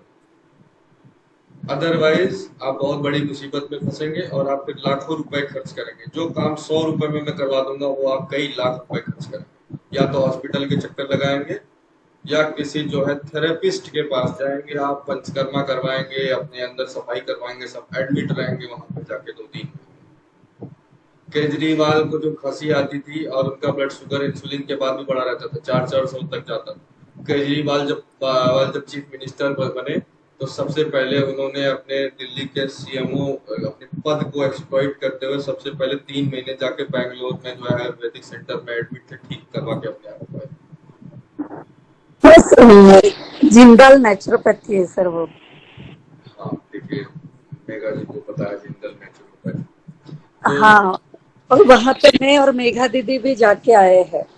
अच्छा, तो देखिए, तो आप को वहां पे ना जाना पड़े तो इसके लिए इमीडिएट जो है, और वहां पे आपको मेघा जी बताएंगे कि कितने पैसे लगते हैं, क्या खर्चा होता है, जो है सब बताएंगे। तो अगर आपको जो है ये सब चीजें करनी है, या मतलब आपको पसंद है वहां पे बैंगलोर, आपको पसंद है जिंदल थेरो वहां पे केयर में, आपको जाके वहां पे एडमिट होना है, आपको वहां का भी अनुभव लेना है, तो आप मत करिए, कोई बात, कंटिन्यू रखिए जैसा करना। अदरवाइज इमीडिएट जिसके 15 भी आए हैं, 15 में शिल्पी जी को नहीं बोलूंगा, राज जी को नहीं बोलूंगा, क्योंकि ये लोग ये रूल ऑलरेडी फॉलो कर रहे हैं, और आपका ये रिड्यूस्ड इसीलिए है नंबर्स। आप यही चीज 2 महीने पहले करते तो ये नहीं होता, आपका 20 के ऊपर होता। क्यों राज जी, एक हफ्ते में फर्क है? अनम्यूट करिए जरा अपना। राज जी से स्पेशली मैं जानना चाहूंगा क्या फर्क पड़ा एक हफ्ते में? बहुत फर्क है, काफी हल्का फील हो रहा है राइट, मन से। हाँ, तीसरे चौथे दिन से होने लगा था। हल्का फील हो रहा है, और एनर्जी फील हो रही होगी, जैसे आप थके महसूस करते होंगे शाम तक, अभी आपकी एनर्जी मेंटेन रहती होगी, जो है एनर्जेटिक रहते होंगे। अगर नहीं रहते होंगे तो कुछ दिन में और ये बढ़ने लगेगा, और एनर्जेटिक आप फील करेंगे, मन शांत रहता होगा, हल्का रहता होगा। जो आपको थोड़ी थोड़ी देर में कुछ चीजों की तलब लगती होगी, वो अभी नहीं लग रही होगी, क्योंकि वो जो बायोकेमिकल एनवायरनमेंट है वो आपका क्लीन हो रहा है। हाँ, मैं कंट्रोल कर पा रहा हूँ उन पे, अब मैं नहीं करता वो चीजें। हाँ, तो वही तो इसमें था ना कि कौन ये सीख सकता है, जो कंट्रोल कर सके, तो आप कर पा रहे हैं, इसलिए आप ये कर सीख पा रहे हैं। तो बहुत अच्छा राज जी, आपका जो है 14 आया है, आगे मैं उम्मीद करता हूँ कि ये 14 से भी और कहीं नीचे चला जाए। हो जाएगा आई थिंक, मतलब नेक्स्ट मंथ तक सब ठीक हो। बस ये है कि आप छोड़ दिए हो, जो कंट्रोल किए हो, उस कंट्रोल को आप अपने समाज में फैलाना, ना कि जो वायरस है समाज में ना शाम वाला, आप उसके इन्फेक्टेड फिर मत होना। अपने इस पॉजिटिविटी से लोगों को इन्फेक्ट करना, निगेटिविटी से खुद इन्फेक्ट मत हो जाना। आप समझ रहे हो मैं क्या कह रहा हूँ? समझ रहा हूँ। इस चीज को कंटिन्यू करना, और जो लोग आपको देखें वो आपसे प्रेरणा लें। आप अगले से प्रेरणा लेके साथ में मत बैठ जाना, बल्कि अपने आप को प्रेरणा देना उनको, और उनको सुबह बैठाना। ठीक है, समाज में बदलाव लाइए, खुद बदलाव लाइए अपने अंदर, और फिर अपने अंदर के बदलाव को इस समाज में लेके आइए। ये हमारा कर्तव्य है। खाली मुझे फीस दे के, पैसे दे के योगा मत करिए, मेरे से सीख के और लोगों तक इस ज्ञान को पहुंचाइए। जी, मैं अपनी क्लास कराने के लिए नहीं कह रहा हूँ, उनको ये सब बातें बताने के लिए कह रहा हूँ, जो आपने अनुभव किया, जो सीखा। ठीक है, तो ये है। बाकी जिसका जो है 15 से कम है, ईमानदारी से 15 से जिसका कम है, वो लोग स्वस्थ हैं, उनके अंदर अम्मा की मात्रा बहुत कम है। लेकिन जिसके अंदर 20 के ऊपर है, इमीडिएट शुरू कर दे। 15 के ऊपर जिसका है, वो भी अपना समय लेके शुरू कर दे, सावन भादो देख के शुरू कर दे। बारिश चली जाए, ज्यादा लंबा समय लेकिन मत लीजिए। मोस्टली बारिश के टाइम पे ऋतु, जब वर्षा ऋतु आती है, तो वर्षा ऋतु में अम्मा जनरली बढ़ जाता है। क्यों बढ़ जाता है? जब वर्षा ऋतु आती है तो वातावरण में आपके बहुत सारे जीवाणु का जन्म होता है, बहुत सारे जीवाणु पैदा होते हैं आपके वातावरण में, और वो आपके वातावरण में आपके सांसों के थ्रू और बहुत सारे रास्तों से, पानी के जरिए, खाने के जरिए, खाने के प्रदूषण के जरिए, बहुत सारे तरीकों से आपके शरीर के अंदर प्रवेश करते हैं। और आपको, अगर आप पहले से ही कमजोर हो, तो आपको अभी मार करते हैं, अमा बढ़ाते हैं बॉडी के अंदर। ठीक है, तो खास तौर पे इसीलिए सावन के महीने में, ना केवल हमारे आयुर्वेद में, बल्कि ऋतुचर्या होती है। जैसे दिनचर्या होती है, ऐसे आयुर्वेद में दिनचर्या और ऋतुचर्या दोनों होती है। ऋतुचर्या कौन सी ऋतु में क्या करना चाहिए, क्या नहीं करना चाहिए, इसको ऋतुचर्या बोलते हैं। अष्टांग हृदयम एक ग्रंथ है जो महर्षि वाग्भट्ट ने लिखा, तो उसमें ये चीज लिखी हुई ऋतुचर्या। ऋतुचर्या कौन सी ऋतु में क्या करना चाहिए, क्या नहीं करना चाहिए, इस पे फिर किसी हफ्ते एक पीपीटी बना के मैं ये आपको बताऊंगा कि किस ऋतु में क्या करना चाहिए। अभी फिलहाल ये समझ लेते हैं, ये बहुत इंपॉर्टेंट है। अभी टाइम हो गया है तो अब इसके आगे मैं कंटिन्यू नहीं करूंगा। मैं ये पीपीटी आपको शेयर कर दूंगा, इसके एंड में मैं दिखा देता हूँ क्या है, वो आप देख लीजिए।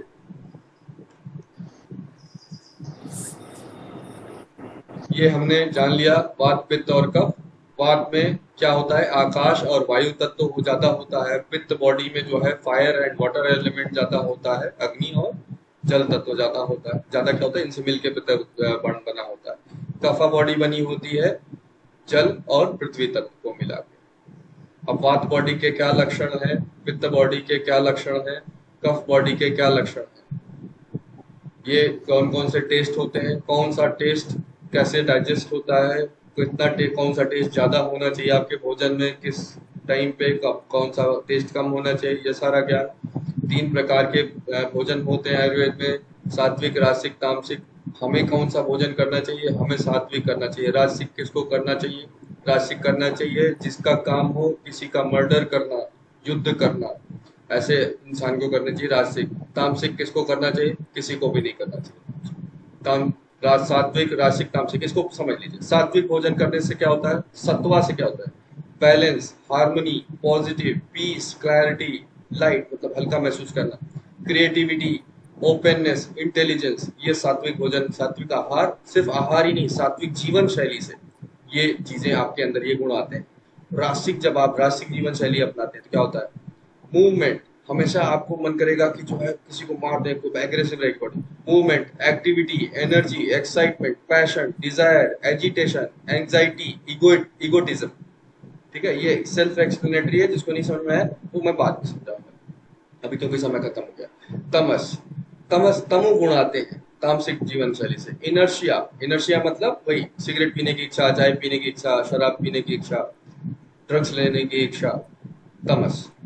इनर्शिया, इनएक्टिविटी, काम ना करने का मन करना, आलस। Negativity, apathy, dullness, dark, delusion, depression, ignorance, ये है तामसिक गुण। अब उसके बाद सात्विक फूड कौन कौन से होते हैं, ये इसके एग्जांपल्स हैं। आयुर्वेद का जो है ये ऊपर आपको भगवत गीता का श्लोक जो बताता है कि सात्विक प्रकृति के क्या प्रकार होते हैं। फिर उसके बाद रासिक फूड, अगेन भगवत गीता का श्लोक और उसमें जो बताया गया है रासिक फूड के बारे में। देन तामसिक फूड, अगेन तामसिक फूड के बारे में भगवत गीता में क्या लिखा हुआ है वो लिखा है। उसके बाद eat only when you are hungry, सबसे इंपॉर्टेंट, भूख न लगी हो कुछ भी ना खाएं, चाय भी नहीं पिए, कुछ भी नहीं खाना है भूख नहीं लगी हो तो। भूख लगनी जरूरी है खाने के लिए, छोड़ दीजिए खाना, जरूरी नहीं रोज खाना, छोड़ दीजिए भूख नहीं लगी। आयुर्वेदिक क्लॉक, ये हम अगली बार समझेंगे डिटेल में कि किस समय पे क्या होता है, कौन सा बॉडी का कौन सा तत्व एक्टिवेट होता है और आपको उस समय क्या करना चाहिए।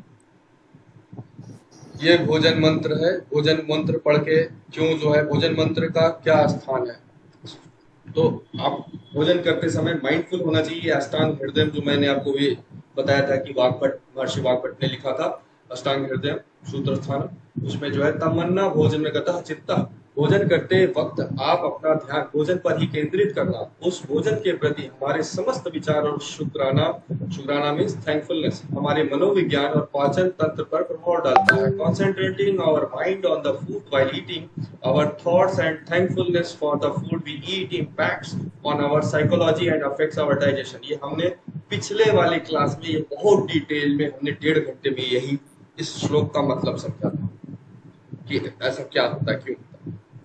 The food you eat can be either the safest and most powerful form of medicine or the slowest form of poison.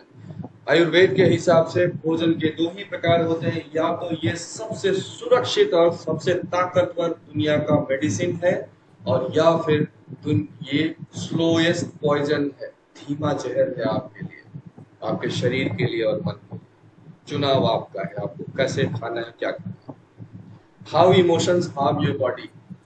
Ayurveda ये भी कहता है, हमने पिछली क्लास में सीखा कि कभी भी इमोशनल ईटिंग नहीं करनी चाहिए। अगर आप इमोशनली इम्बैलेंस फील कर रहे हैं तो भोजन का त्याग कर दें, सिर्फ पानी पिए, खाना ना खाएं। अदरवाइज अगर आप क्रोध में भोजन करेंगे तो क्या होगा, आपका लीवर कमजोर होगा। ग्रीफ अगर आपको होगा, वीकनेस, लंग्स वीक होंगे। अगर वरी होगी, चिंता होगी तो आपका पेट खराब होगा, स्टमक खराब होगा। स्ट्रेस होगा तो weakness weakens the heart and brain. अगर डर होगा तो किडनी खराब। ये सिर्फ आयुर्वेद में नहीं लिखा है, जो मैंने आपको लास्ट टाइम बताया था 1888 में एक अमेरिकन फ्रेंच के ऊपर ये बॉडी पे पूरा रिसर्च किया गया था, और ये सारी चीजें जो है ये निकल के उसका जिस ये समरी है, तो ये उसकी बॉडी पे जो उसके पूरे थ्रू आउट लाइफ में जो एक्सपेरिमेंट। प्रेयर बिफोर मील्स, ये अलग अलग प्रेयर्स हैं, आप जैसे किसी भी प्रेयर का चुनाव करके कर सकते हैं या खुद अपनी प्रेयर बना सकते हैं। ये अलग अलग धर्मों में जो प्रेयर लिखी हुई है, भगवत गीता की प्रेयर है इसमें, और बुद्धिस्ट जो करते हैं वो प्रेयर है, जो कुरान शरीफ में प्रेयर है भोजन के लिए वो है, बाइबल में जो प्रेयर है वो है, जो पारसियों के यहाँ प्रेयर है वो प्रेयर है। इसमें सभी धर्मों की जो प्रेयर है, आप अपने प्रेयर इसमें से चुन सकते हैं, और प्रेयर करके ही खाएं, कुछ भी खाएं, हर बार चबा के खाएं। अबे how much should we chew the bite while eating, कितना चबाना चाहिए? Chewing your food until the point of no lumps in your mouth can burn up to 2000 calories. आपको अगर पतला होना है जल्दी जल्दी तो इतना चबाइए उसको कि टंग को हिला हिला के कि उसके अंदर अगर कोई लंप जो है, उसका मोटा हिस्सा जो है ना बचा हो, और तब आप उसको जब निगलेंगे तो हर बार आप करीब खाने में करीब 2000 कैलोरीज एक्स्ट्रा बर्न करेंगे अपनी बॉडी से, और आप फिट रहेंगे, पतले हो जाएंगे। Chew your food till the time it becomes liquid before gulping down. Chew it the number of times of the teeth you have. Ayurveda कहता है कि आपको 32 बार अपने खाने को चबाना चाहिए। 32 बार आप नहीं चबाएं तो कम से कम अपने जीभ से टच करके देख लें कि पूरा लिक्विड हो गया है कि नहीं। अगर लिक्विड नहीं हुआ है तो उसको चबाते रहें। वाटर डिसिप्लिन while eating, खाना खाते समय पानी के rule. Drink early morning at least 3 और 4 ग्लासेस ऑफ वाटर। इसमें 3 और 4 लिखा है, but precisely it should be 540 ml water. Usha Bhopela जो है, उषा पान, तो 540 ml जो है आप इनिशियली हो सकता है ना पी पाए। आप 1 गिलास से धीरे धीरे पीना शुरू करें और 3 गिलास तक। आराम से कैसे पीना है? आराम से बैठ के और घूंट घूंट करके, सिप सिप करके पीजिए। नॉर्मल वाटर और वार्म वाटर, गर्म पानी नहीं पीना है, ठंडा पानी भी नहीं पीना है। या तो गुनगुना पानी पीना है या नॉर्मल वाटर पीना है।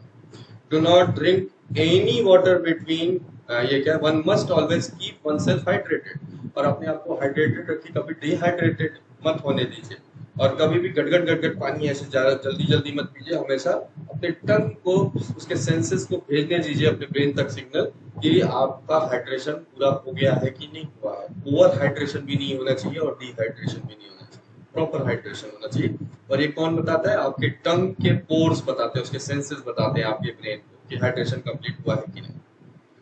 Next, do not drink any water between half an hour before the meals. खाने से आधे घंटे पहले पानी मत पीजिए, और खाने के 1 घंटे बाद तक पानी मत पीजिए। Direct relation of drinking water between meals and अमा। और आपका जो ये, अगर आपने ऐसा किया तो ये अमा बढ़ाने के लिए जिम्मेदार होगा। ये डायरेक्ट रिलेशन है इसका, पानी पीने से और अमा बढ़ाने से। हाउ मच, कितना खाना चाहिए? आपको जितनी भूख लगी हो, अगर 1 से 5 की स्केल में 5 की भूख लगी है तो आपको 3 नंबर का, 3 लेवल का खाना खाना चाहिए। क्यों ऐसा करना चाहिए? आपकी बॉडी को, फूड को डाइजेस्ट करने के लिए 3 चीजें जरूरी होती है। एक होता है ग्रेविटी, ग्रेविटी जरूरी होती है, इसीलिए सुखासन में बैठ के खाना चाहिए। आप लेट के खाओगे डाइजेस्ट नहीं, तो सुखासन में बैठ के खाना चाहिए, क्रॉस लेग पोस्चर। और उसके बाद दूसरी चीज जरूरी होती है एयर, और तीसरी चीज जरूरी होती है वाटर। ग्रेविटी, एयर और वाटर आपके फूड को ऊपर से नीचे तक डाइजेस्टिव सिस्टम में मूव करती है, उसको चर्निंग करती है। जैसे आप वॉशिंग मशीन में कपड़ा अगर डालो और उसमें कपड़ा अगर पूरा उसके मुंह तक भर दो, तो उसमें पानी कहाँ भरोगे आप, फिर सर्फ कहाँ डालोगे उसमें, और कपड़ा ठीक से साफ भी नहीं होगा। आपकी वॉशिंग मशीन की वॉल्स भी खराब होंगी। उसको कुछ दिन में ऐसा आप रोज करोगे तो वॉशिंग मशीन खराब हो जाएगी, आपकी रिपेयर कराना पड़ेगा। इसी तरह से आपके पेट की वॉल्स है। अगर आप भरपेट भोजन रोज करोगे तो उसमें एयर और वाटर के लिए जगह नहीं बनेगी भोजन को मूव कर चर्निंग करने के लिए। वॉशिंग मशीन की तरह फूड की चर्निंग होती है आपके स्टमक, उसकी चर्निंग नहीं हो पाएगी। जब चर्निंग नहीं हो पाएगी तो आपकी जो स्टमक की वॉल्स है वो टॉर्न होने लगेंगी, टूटने लगेंगी, धीरे धीरे कमजोर हो जाएगा आपका डाइजेशन, आपका पेट खराब हो जाएगा और धीरे धीरे आपकी जो बूढ़े होने की प्रक्रिया है, मृत्यु के करीब जाने की प्रक्रिया है, वो तेज हो जाएगी, फास्ट हो जाएगी। आप जब भरपेट भोजन हर दिन करोगे, जब आप जितना कम खाओगे उतना आप स्वस्थ रहोगे, उतना लंबा लंबा जीवन जियोगे। आपकी वॉशिंग मशीन उतनी ज्यादा रहेगी, प्रॉपर कपड़े क्लीन होंगे, यानी कि डाइजेशन आपका प्रॉपर होगा। कैसे खाना चाहिए? सुखासन में बैठ के। खाने के बाद क्या करना है? 10 मिनट से लेकर 20 मिनट तक वज्रासन में बैठना है। उसके बाद वाक भट्ट साहब ये कहते हैं अष्टांग हृदय में कि उसके बाद वज्रासन से 10 मिनट से 20 मिनट के बाद जब आप उठें तो मिनिमम 100 स्टेप्स और मैक्सिमम 1000 स्टेप्स स्लो वॉक करना है, छाया में, धूप में नहीं, छाया में। अगर सायंकाल नहीं है, दोपहर का समय है और आप भारत जैसे जो है गर्म देश में, गर्म जगह में रहते हैं, भारत में भी पूजा जी जहाँ रहती वहां नहीं, जहाँ हम लोग रहते हैं गर्म जगह में रहते हैं, तो आपको छाया में स्लो वॉक करना है between 100 to 1000 steps only. It will take only just 10 minutes. और ये करने के बाद फिर आराम से बैठ जाइए, अपना काम करिए, रूटीन का काम। ऐसा क्यों करना सर हमें तो इस टाइम भी धूप सेकनी पड़ती है। क्लास में? क्लास में नहीं, मतलब जैसे दिन में, क्योंकि हमारे यहाँ तो इस टाइम भी ठंड है। पूजा जी बोल रही हो मुझे, क्योंकि हाँ पीपीटी दिख जी। रही है। तो ठीक है, तो इसीलिए सिर्फ यही नहीं है कि दिनचर्या है ऋतुचर्या, आप किस प्राकृतिक भूभाग में रहते हैं उसके बारे में भी आयुर्वेद ने कहा है। उसके अनुसार अपने दिनचर्या को, ऋतुचर्या को परिवर्तन करना रहता है। अब शिल्पी जी अमेरिका में बैठी हुई है, तो मैं इनको सुबह की बात नहीं बताऊंगा ना, मैं इनको शाम की बात बताऊंगा। इनके यहाँ जो है कभी गर्मी पड़ती नहीं है, गर्मी में भी हमारे जाड़े जैसा इनके यहाँ रहता है, जैसे आपके यहाँ वैसे इनके यहाँ भी रहता है। तो इनका अलग चीज है, इनकी अलग रूटीन है। इनके यहाँ सनसेट 8, 8:30, 9 बजे होता है, हमारे यहाँ 6:30, 7 बजे होता है। तो हमारे यहाँ जहाँ सबसे सनसेट होता है उस हिसाब से रूटीन होता है। इनके यहाँ जब 9 बजे सनसेट होता है तो उस हिसाब से रूटीन होता है। लेकिन उस रूटीन के बावजूद भी भोजन आपको 7 बजे तक कर लेना चाहिए, क्योंकि आप सोओगे तो 10 ही बजे, 11 बजे। तो आपके जो फूड मील का टाइम हो और सोने का टाइम हो, दोनों के बीच में एटलीस्ट 4 आवर्स का गैप होना चाहिए, 3 to 4 आवर्स का। आपका भोजन पच जाना चाहिए अच्छी तरह से, सोते टाइम भूख लगी होनी चाहिए। तो अब नेक्स्ट, खाने के बाद जो है आपको सुखासन, जो वज्रासन में बैठना है और 100 कदम से 1000 कदम धीमी गति में चलना है, तेज तेज नहीं चलना है। लोग 1-1 घंटा टहलते हैं खाने के बाद, ऐसा मत करिएगा, आपका डाइजेशन नहीं होगा। अगर आपने बहुत ज्यादा टहल लिया और तेज तेज टहल लिया, खाने के बाद ब्लड सर्कुलेशन आपके डाइजेशन में जरूरत होती है। आप बहुत तेज टहलोगे और ज्यादा देर तक तो आपके पैरों में ब्लड सर्कुलेशन चला जाएगा, खाना नहीं पचेगा, अपच हो जाएगा, उल्टा होगा जो आप करना चाह रहे हो, पतले नहीं होंगे आप और मोटे होंगे।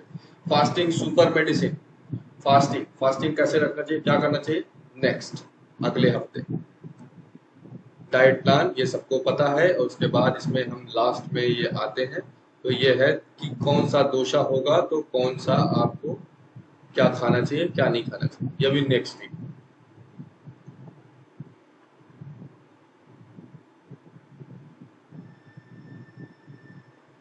अब पूछिए।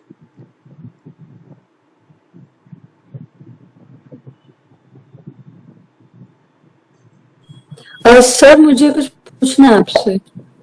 जी माता जी। आपने जो ये स्कोर कराया था ना, अगर हम इसमें 15 में फॉल करते हैं तो क्या करना चाहिए?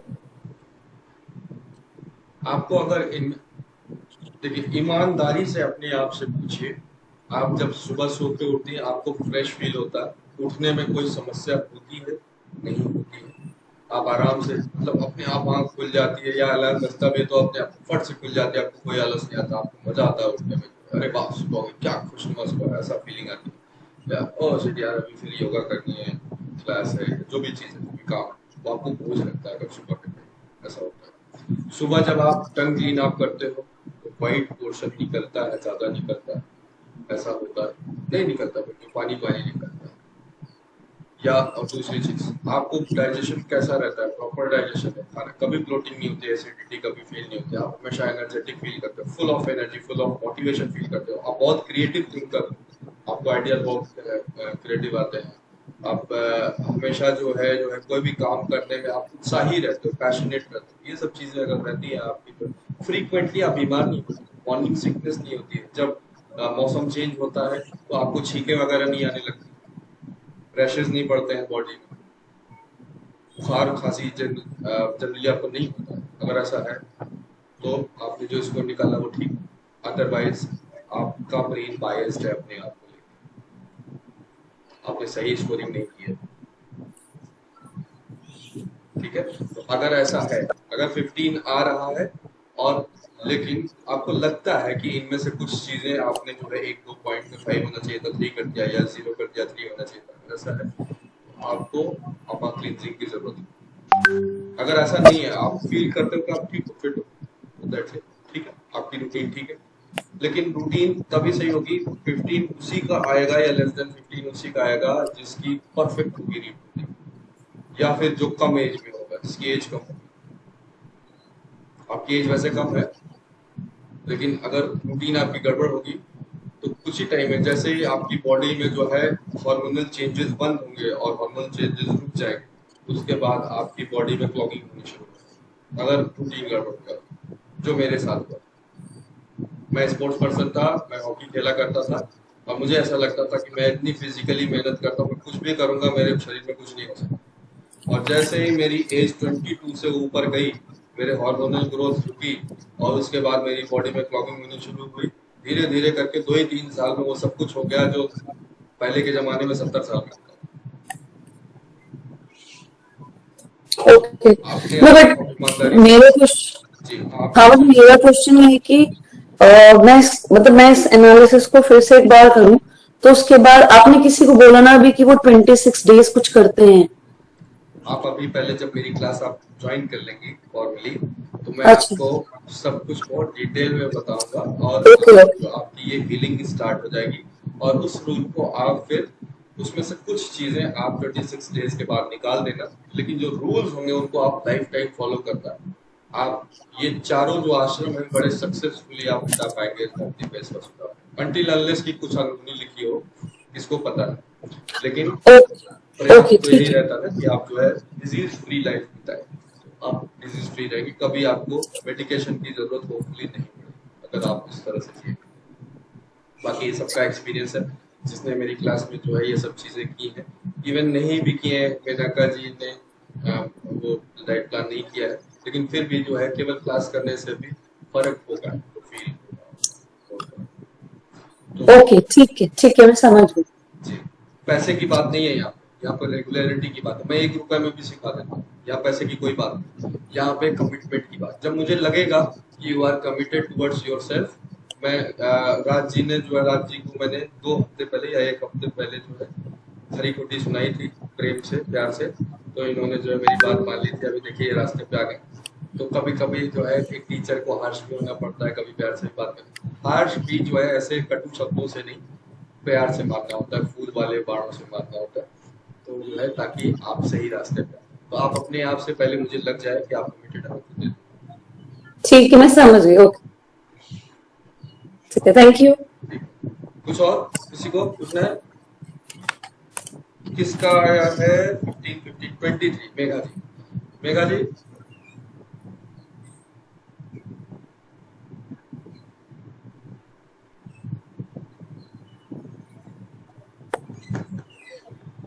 मेघा जी कर लीजिएगा, ये आपके लिए ना जरूरी। हाँ, कल से करने वाली हूँ सर मैं।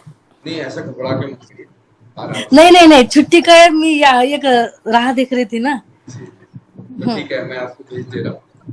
भेज दिया है मैंने, शायद आपने मांगा था मैंने। हाँ, पूरा भेज दिया है मुझे। मैंने भेजा हुआ है, आप ये करिएगा और आप मुझे फोन कर लीजिएगा, कोई चीज ना समझ में, कभी संकोच मत करिएगा कि सर बिजी होंगे तो फोन काट देंगे, दोबारा कॉल कर लेंगे। ठीक है सर, मैसेज करके आपको कॉल कर दूंगी मैं। मतलब कभी भी, मैं रात में भी 12 बजे तक सोता हूँ, आप रात में भी कर लीजिएगा तो उठा लेता हूँ। मैं कभी भी फोन स्विच ऑफ नहीं करता। ठीक है सर, ठीक है। ठीक, हाँ, अब मेरा एक क्वेश्चन था, है टाइम? जी हाँ। हाँ, जो गैस का जो प्रॉब्लम है, मैं खाना भी नहीं खाई तो भी मुझे वो प्रॉब्लम होता है, डकार आते हैं।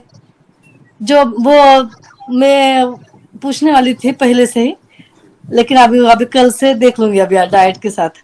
देखिए थोड़ी बहुत गैस सबको बनती है, थोड़ी हाँ। बहुत गैस सबको बनती है, लेकिन एक्सेस में अगर बनती है, कंट्रोल के बाहर बनती है, तो वो बहुत ज्यादा आराम का लक्षण होता है। और गैस क्यों बनती है? आपकी बॉडी में बहुत सारे, जैसे पानी में बुलबुले आप जब इनो डालते हो पानी के अंदर, गिलास के पानी में, तो हाँ। आप उसमें खाना थोड़ी डाल रहे हो, लेकिन गैस बन रही है ना। वो गैस क्या हाँ। होती है? कार्बन डाइऑक्साइड का बबल्स निकलते हैं जो इनो डालने पे निकलते हैं। तो जो गैस बन रही है वो आपके बॉडी में जो है बहुत सारे अम्ल एसिड्स हैं जो भोजन को पचाने में सहायक, बिना उनके खाना नहीं पच सकता। तो आपने जब नहीं खाया तब भी वो अम्ल तो बन ही रहा है ना। हाँ हाँ। तो वो जा रहा है आपके पेट में, घूम रहा है, कह रहा है खाना कहाँ है, खाना कहाँ है, किसको पचाना है, नहीं पचाना, चलो फिर बाहर निकलो, ऊपर नीचे से गैस बन। भूख भी लगी सर, फिर भी मुझे डकार वगैरह आता है वैसा। वो ठीक है, ये सब देखिए, ये सब जो है बॉडी आप दोषास जब इम्बैलेंस हो जाते हैं ना, हाँ जो आपको डकार वगैरह आता है, ये वात बढ़ने का लक्षण है। आपके बॉडी का जो वात दोष है वो असंतुलित हो गया है। तो जब वात दोष आपका जो है, वापस से तीनों दोष, कोई भी बड़ा घटा नहीं होना चाहिए, तीनों संतुलित होना चाहिए। जब आप वात ज्यादा दिनों तक बढ़ा रहेगा तो आपके जोड़ों में भी दर्द होने लगेगा। हाँ। ठीक है, आपको बहुत सारे बुरे सपने आने लगे, विचार भी उल्टे पुल्टे आने लगे, आपको काम में मन नहीं लगेगा, बहुत लंबे समय तक बात पड़ा रहेगा, एक ही चीज करने का काम का मन नहीं करेगा आपको। कभी ये अच्छा लगेगा, कभी वो अच्छा लगेगा, कभी आप योगा ज्वाइन करेंगी, कभी जिम ज्वाइन करेंगी, कभी बैंगलोर में वहां पे चली जाएंगी, जैन साहब क्या क्लिनिक में चली जाएंगी, एक कभी 26 दिन का आप करेंगी, कभी कुछ और करेंगी। योगा तो छूटेगा ही नहीं सर। तो ये ना बात बॉडी के लक्षण है, बात शरीर के। तो बात आपका बढ़ा हुआ है, वो आप डाइट प्लान करेंगी, सिर्फ बात ही नहीं, किसी का कुछ भी इम्बैलेंस होगा उस 26 दिन में वो बैलेंस हो जाएगा। ठीक है सर, ठीक है सर। लेकिन भाई एक प्रबल इच्छा शक्ति जरूरी है उसको फॉलो करने के लिए। हाँ, वो भी शुरू के खाली 1-2 दिन बस, बाकी तो बड़ा आसान होता है। क्यों शिल्पी जी का मुझे रोज फोन आता था, सर ये चाय का बता दो, बस चाय छोड़ने के लिए मत कहो, बाकी सब मैं कर लूंगा। यस सर, बट अब नहीं लगता है कुछ भी ऐसा। और इनको शालू जी आजकल पता नहीं क्यों क्लास नहीं करी, शालू जी जो है 1 हफ्ते तक रोज, भैया आज फिर मैंने चाय पी ली। तो मैंने एक बार उनको जो है, जैसे इनको राज जी को बोला, मैंने उनको बोला था, शालू जी आप चाय नहीं छोड़ सकते, मुझे छोड़ दो, कल से आप क्लास मत करना, मैं आपके पैसे रिफंड कर रहा हूँ। तो जो है फिर वो अगले दिन रास्ते पे आ गए, छोड़ दिया है सब। तो उसके बाद से उनके अंदर वो फिर चेंजेस शुरू, ठीक होने शुरू। तो जब तक आप जो है किसी चीज की, किसी गलत चीज के लिए जहर के कंट्रोल में रहोगे, तब तक मैं भी कहाँ से क्या कर सकता हूँ। तो इसीलिए कई बार मुझे जो है इस तरह से बोलना पड़ता है, मैं बोलना नहीं चाहता, लेकिन बोलना पड़ता है आपको ठीक करने के लिए। शिल्पी जी को भी मैंने जो है कई बार उनका कोई बता दो ऑप्शन नहीं, पहले दिन इन्होंने किया था तो उन्होंने कहा पेट में जो है ऐसे ऐसे हो रहा है, तो कुछ चीजें गलत करनी थी, तो आपने अगर नहीं मैसेज करके पूछा होता तो आपको पता ही नहीं चलता। देखिए कैस्टर ऑयल जब भी आप वो पीजिएगा, पीने के बाद थोड़ी थोड़ी देर पे पानी पीते रहिएगा, नारियल पानी पीते रहिएगा, नहीं तो वही होगा जैसे मेगा जी कह रही है ना, कुछ नहीं खाती तो भी गैस बनती। तो जो बॉडी की क्रिया है वो तो होगी ना, आप उसके अंदर कुछ नहीं डालोगे तो ऑब्वियसली गैस बनेगा, पेट में आपको अजीब सा फील होगा, वो सब चीजें होंगी। तो आप पानी पीते रहना मेगा जी, ठीक है। चलिए अब मैं चलता हूँ, मेरे बच्चों को आज जो है पिकनिक पे जाना है। Thank you sir. Monday class में मिलते हैं।